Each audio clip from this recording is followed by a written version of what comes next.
Hello everyone, Trophy 100. Welcome back to my YouTube channel. Today I'm doing a re-review of Ace of Spades or Armand de Brignac champagne. And my first review of this champagne was about 5 years ago. It was one of my most popular, probably most controversial videos. And at that time, I bought two bottles. I tasted one, and this is now an aged bottle. So this is purchased in 2021, and so it's almost been sitting for 5 years now. And I wanted to do this purposely to age it because, like all vintage champagnes and even some non-vintage champagnes, they do change with age. And this idea that sometimes some champagnes can't age is, I don't think, right. And in fact, many people lose some of the great aspects of a champagne by not aging them. And that's what I wanted to try with the Ace of Spades and compare and contrast to how it tasted in 2021, which I still enjoyed. Now, I know Ace of Spades is a very controversial champagne. A lot of people don't like it. A lot of people like the whole kind of Jay-Z being involved, LVMH being involved. It used to be the Cartier family. And I'll refer you to my other video where I go through the history of the bottle.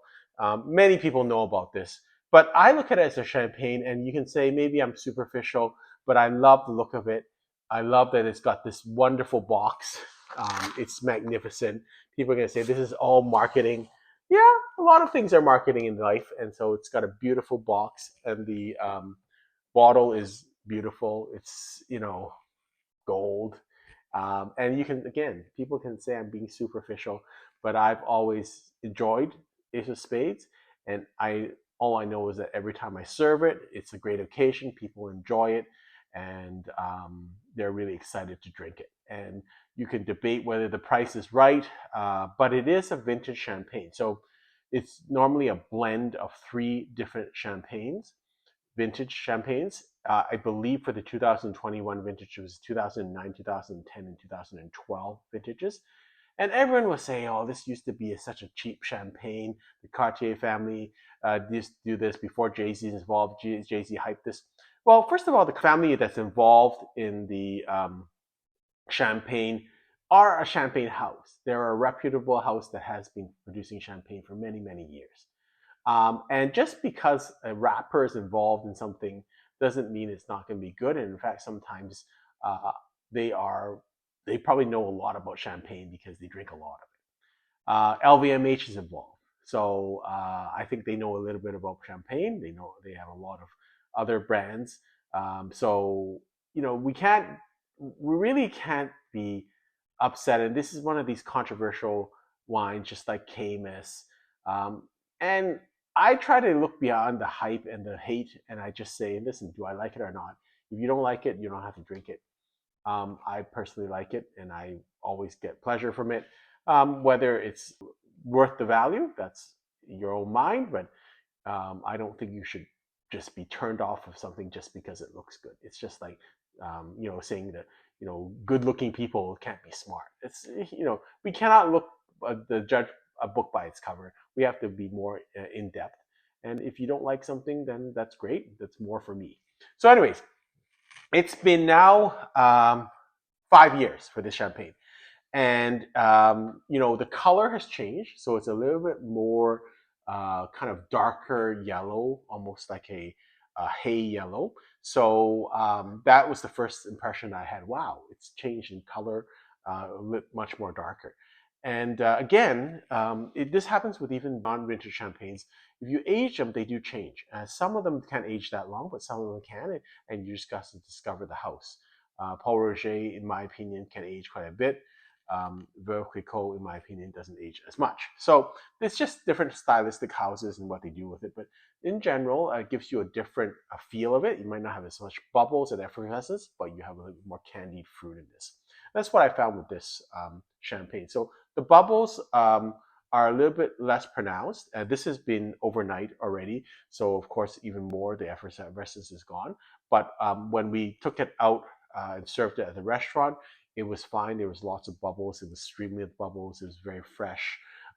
It didn't seem stale or anything like that. So it was great. Now let's smell it. So on the smell, it does still smell like what I remember in 2021. Very fresh, apricot-y aromas.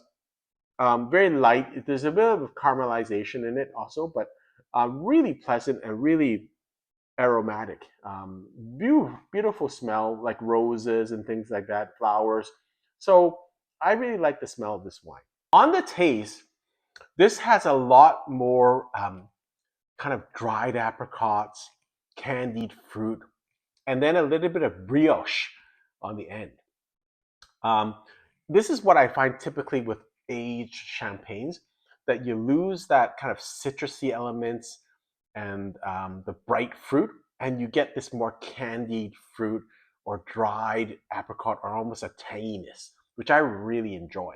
So you're not going to get effervescence, you're not going to get really bright acidity, but you get this really tangy, um, like almost tangerine, dried apricot kind of taste to it, which I really personally enjoy. And that's what I find with this wine.